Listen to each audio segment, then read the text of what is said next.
নমস্কার, vision plus নিউজে আপনাদের সকলকে স্বাগত। সকালবেলা বাজে খবর দিয়ে আমাদের খবর শুরু করতে হচ্ছে। পশ্চিমবাংলার প্রাক্তন মুখ্যমন্ত্রী বুদ্ধদেব ভট্টাচার্য 34 বছরের সরকারের শেষ এবং দ্বিতীয় মুখ্যমন্ত্রী ছিলেন। সেই বুদ্ধদেব ভট্টাচার্য আজ সকাল 8:20-তে তিনি কিন্তু প্রয়াত হয়েছেন। এই মুহূর্তে যে খবর পাচ্ছি, তিনি কিন্তু সকাল 8:20-তে আজকে প্রয়াত হয়েছেন এবং তার বাসভবনে আজকে নিয়ে আসা হবে এবং তার বয়স হয়েছিলেন মৃত্যুকালীন 80 বছর। তিনি হৃদরোগে আক্রান্ত হন। হৃদরোগে আক্রান্ত হয়ে মৃত্যুবরণ করেন। 2000 সাল থেকে 2011 সাল পর্যন্ত তিনি মুখ্যমন্ত্রী হিসাবে পশ্চিমবাংলায় তিনি রাজত্ব করেছেন এবং মুখ্যমন্ত্রী বুদ্ধদেব ভট্টাচার্যর তার স্মৃতির প্রতি ভিশন প্লাস নিউজের পক্ষ থেকে আমরা শ্রদ্ধা জানাই। বুদ্ধদেব ভট্টাচার্য প্রথম ডিওয়াইএফ এর প্রতিষ্ঠাতা সম্পাদক ছিলেন এবং বুদ্ধদেব ভট্টাচার্য নিয়ে কি বললেন পশ্চিমবাংলার এক একটি বিরোধী দলের পক্ষ থেকে। 2021 সালে মাঝে তিনি কোভিড আক্রান্ত হয়েছিলেন এবং তিনি দীর্ঘদিন হসপিটালে ভর্তি ছিলেন। মাঝে মাঝেই তিনি অসুস্থতা বোধ করছেন বলেন তার স্ত্রী মীরা ভট্টাচার্য তাকে মাঝে মাঝেই হসপিটালে ভর্তি করছেন। বুদ্ধদেব ভট্টাচার্য তিনি একমাত্র সে সময় দাপুটে প্রাক্তন নেতা হিসাবে ছিলেন। বুদ্ধদেব ভট্টাচার্যের মৃত্যুর সময় বুদ্ধদেব ভট্টাচার্যর বাড়িতে খবর পেয়ে উপস্থিত হয়েছিলেন পশ্চিমবাংলার বামফ্রন্ট অর্থাৎ সিপিআইএম, বামফ্রন্টের প্রধান দল সিপিআইএম রাজ্য সম্পাদক মোহাম্মদ সেলিম উপস্থিত হয়েছিলেন। সৃজন ভট্টাচার্য, কৌস্তব চ্যাটার্জি থেকে শুরু করে বিমান বসু তার একান্ত সঙ্গী ও বন্ধু এবং তার সঙ্গে উপস্থিত হয়েছিলেন পশ্চিমবাংলার মুখ্যমন্ত্রী মমতা বন্দ্যোপাধ্যায়। কি বলেছেন ঠিক মুখ্যমন্ত্রীর শোকবার্তায় বিজেপি নেতা শ্রমিক ভট্টাচার্য, শুনে নিন আপনারা। দেখুন, অনেক মানুষের সঙ্গে আজকে আমিও শোকস্তব্ধ। বুদ্ধদেব ভট্টাচার্যের এই প্রয়াণ নিঃসন্দেহে আমাদের কাছে একটা বড় দুঃসংবাদ। রাজনৈতিক মতপার্থক্য ছিল, রাজনৈতিক মতপার্থক্য থাকা সত্ত্বেও একথা অস্বীকার করবার কোনো অবস্থা নেই। বুদ্ধদেব ভট্টাচার্য তার নিজের দলের সীমার মধ্যে থেকে একটা অসীমের সন্ধান করার চেষ্টা করেছে। তার সময় পশ্চিমবঙ্গের মাটিতে একটা শিল্প সম্ভাবনা তৈরি হয়েছিল। তার রাজনৈতিক স্বচ্ছতা, তার অর্থনৈতিক সততা, তার অনাড়ম্বর জীবনযাপন যে কোনো রাজনৈতিক কর্মীর কাছে একটা দৃষ্টান্ত হয়ে থাকবে। তার শোকসন্তপ্ত পরিবার প্রতি আমরা সমবেদনা জানাচ্ছি, তার আত্মার সদ্গতি কামনা করছি। মুখ্যমন্ত্রীর মৃত্যু নিয়ে কি বলেছেন বিজেপি সাংসদ সুকান্ত মজুমদার, শুনে নিন আপনারা। আজ সকাল 8:20 নাগাদ পশ্চিমবঙ্গের প্রাক্তন মুখ্যমন্ত্রী এবং কমিউনিস্ট পার্টির বর্ষীয়ান নেতা শ্রী বুদ্ধদেব ভট্টাচার্য পরলোক গমন করেছেন। এই দুঃখের সংবাদে আমরা অত্যন্ত মর্মাহত। তার শোকসন্তপ্ত পরিবারকে আমার তরফ থেকে, আমার পার্টির তরফ থেকে আমি সমবেদনা জানাই। মাননীয় বুদ্ধদেব ভট্টাচার্য পশ্চিমবঙ্গের অন্যতম জনপ্রিয় রাজনীতিবিদ ছিলেন। মতাদর্শগতভাবে ভিন্ন মেরুর লোক হলেও ব্যক্তিগতভাবে ওনাকে আমি অত্যন্ত সম্মান করতাম।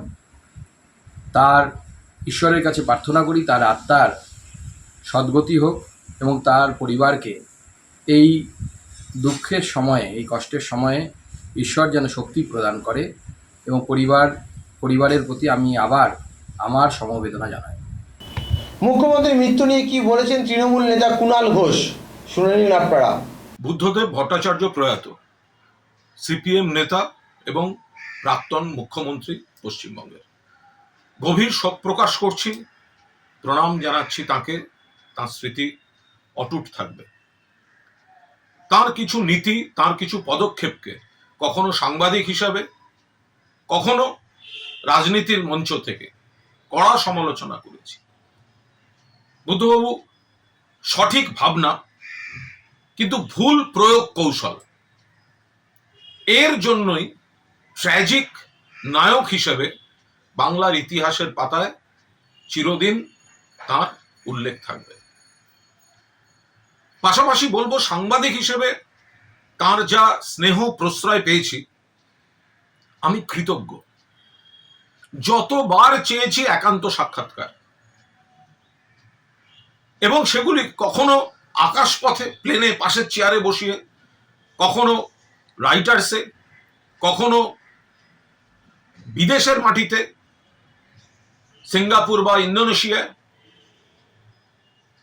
কখনো আবার আলিমুদ্দিন স্ট্রিটে, কখনো তিনি রাজস্থানে সেখানকার মুখ্যমন্ত্রীর আমন্ত্রণে বসুন্ধরা রাজে সিন্ধিয়া তিনি ব্রেকফাস্ট মিটিং এ গেছেন, সঙ্গে একমাত্র সাংবাদিক আমি সুযোগ পেয়েছি, বাকিরা গেটের বাইরে। এই বারবার যে প্রশ্রয় দেয়া, ভালো ভালো ইন্টারভিউ,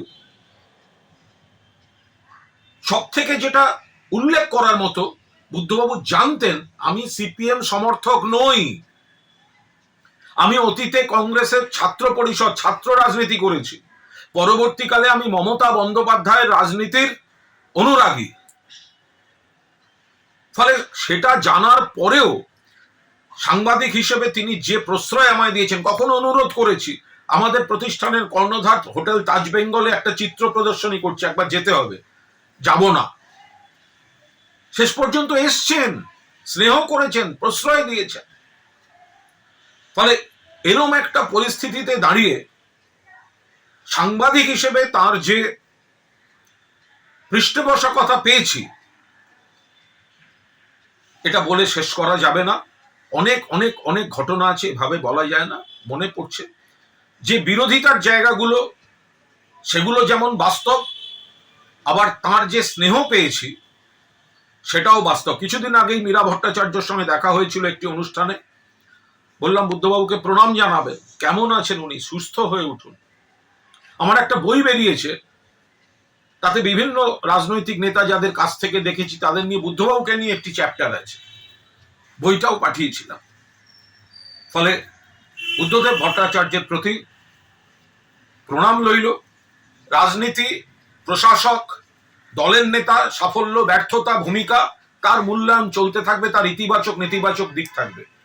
কিন্তু আমি একজন সাধারণ সামান্য সাংবাদিক, তাকে তিনি যেভাবে বারবার বারবার সহযোগিতা করেছেন, প্রশ্রয় দিয়েছেন, আমি তার জন্য, তার প্রতি কৃতজ্ঞতা আমার চিরকাল থাকবে। বুদ্ধবাবু যেখানেই থাকুন, ভালো থাকুন, শান্তিতে থাকুন, চির শান্তিতে থাকুন। কলকাতার পাম্প এভিনিউর বাড়িতে শেষ শ্রদ্ধা জানাতে এসেছেন বহু মানুষ। বুদ্ধদেব ভট্টাচার্যের বাড়িতে এই মুহূর্তে মানুষের ঢল, এবং সেই মানুষের ঢলে গিয়ে পৌঁছালেন পশ্চিমবাংলার মুখ্যমন্ত্রী মমতা বন্দ্যোপাধ্যায়। এবং এই মুহূর্তে মুখ্যমন্ত্রীর বাড়ির সামনে থেকে কি জানাচ্ছেন প্রাক্তন স্বাস্থ্যমন্ত্রী সূর্যকান্ত মিশ্র। সকাল 10:30টায় আমাদের আলিমুদ্দিন স্ট্রিটে বডি থাকবে, যে কেউ সেখানে যেতে পারবেন, শ্রদ্ধা জানাতে পারবেন। এবং তারপরে আমরা বডি যেহেতু ডোনেট করা আছে, সেই বডিটা ডোনেশন করে আমাদের কালকে এই প্রোগ্রাম, কারণ অনেকে বাইরে থেকে আসবেন, রাজ্যের বাইরে থেকে, দিল্লি থেকে ইত্যাদি, সেই জন্য আজকে আমরা বডিটা রেখে দিচ্ছি। এই হচ্ছে ব্যাপার। আর হ্যাঁ, না না সেটা আমি জানি, এটা দেখবো কোথায় আছে, কেউ আর যে কোনো জায়গায় আমরা দিতে পারি, যে কোনো মেডিকেল কলেজে, সেটা আমি দেখবো। সেটা কোনো নির্দিষ্ট ইচ্ছা আছে কিনা সেটা আমি। পরিবার, স্ত্রী এবং সন্তান মতন আছেন, স্ত্রী এবং মানে মিরাদি এবং সুচেতন কি শোকে ঠিক মতন আছেন? তাদের শারীরিক অবস্থা ঠিক আছে তো? কি জানালেন রবীন দেব? পণ্ডিত মোহাম্মদ সেলিম এখানে আছেন, তিনি একটা স্টেটমেন্ট দিয়েছেন, যা আজকে তো হচ্ছে না, স্বাভাবিক আজকে ডিস্ট্রিক্টে রাখবে, কালকে সমস্ত কার্যক্রম পার্টির সম্পাদক মন্ডলী।